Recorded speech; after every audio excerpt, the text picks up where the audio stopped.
معذورین پر خپل مخصوصو سایکلو سپاره او د چمن د سپنرورو مشرانو سره په ګډه د سلګونو په شمیر کې یو ستر لاروی دلته په چمن سره د ښار کې وکړي او د پاکستان د حکومت څخه پر چمن پوله د ځای خلکو د پاره د پاسپورت باندې تګ او راتګ پیسې واپس اخیستلو غوښتنه وکړه. دغه لاروی د چمن ضلعي کمپلیکس ودانۍ مخ ته احتجاجي غونډه بڼه واخیسته چې ورته وینا کوونکو وویل پر چمن پوله پاسپورت شرط عملي کېدو له امله د ځای خلکو روزګار ختم شوی دی.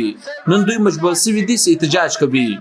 موږ هم یو 1500 روپۍ پر دا بارډر باندې پیدا کولې. زموږ بچان دا وخت د لوږې سره مخ دي. هغه زموږ 1500 روپۍ درېدلې دي. د پاکستان حکومت کومه 15% کوټه چې ده موږ دلته ډېر تعلیم یافته معذوره خلک پر دې بارډر باندې ځو د روزانه پر بنیاد خپل 1500 روپۍ پیدا کوو. موږ تعلیمونه لرو خو موږ ته نوکري نه دي رسېدلې. د چمن آل پارټي تاجر لغړي اتحاد د تیر درو 50 سرود څخه د چمن او سپین بولدک ترمنځ لوی لار باندې پرلط وهلی دي او د حکومت څخه د سیمې سوداګرو او ځای قبایلو لپاره پر پوره د پاسپورت شرط عملي کولو پریکړه واپس اخیستلو غوښتنه کوي. د بلوچستان حکومت بیان جان اڅکزي په خپل بیان کې ویلي دي چې پر چمن پوله د 1 نومبر څخه پاسپورت او ویزې رژیم عملي شوی دی. په نړۍ کې یو هم داسې بارډر نشته چې خلک بغیر پاسپورت تګ او راتګ وکړي. د جان اڅکزي په خبره په بلوچستان کې امنیت خوندي کولو لپاره پر چمن پوله پاسپورت او ویزه باندې تګ او راتګ لازمي کړی دی. کچیر د خلکو د روزګار خبره ده او حکومت په ډیر ژر په چمن ماستر پلان کې د دوی لپاره روزګار بندوبست وکړي.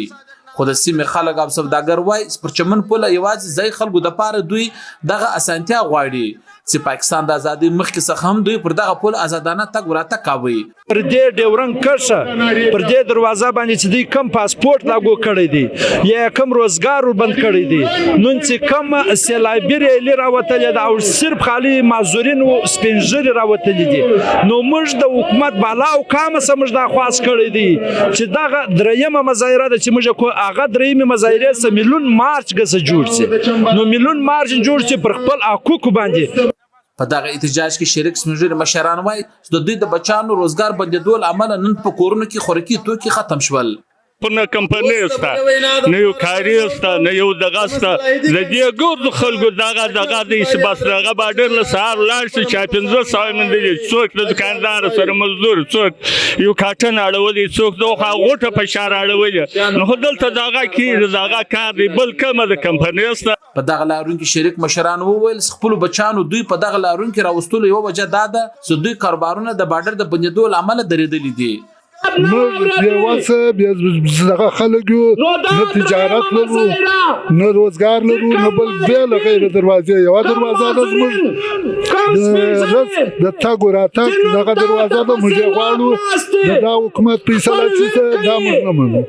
دغه احتجاجي پرلط کوونکو د 2 نومبر څخه د پاکستان افغانستان ترمنځ دوی لار هم بند کړې ده چې له وجې دواړو دولتونو ترمنځ هر قسمه ترانزیټي او تجارتي چارې په ټپه ولاړې دي چې د پاکستان حکومت و دغه خلکو ته پر پوله روزګار کولو دپاره پر پخواني رژیم چمن شناخته کارت او سپین بولدک پر تذکره باندې د تګ راتګ اجازه ورکړي.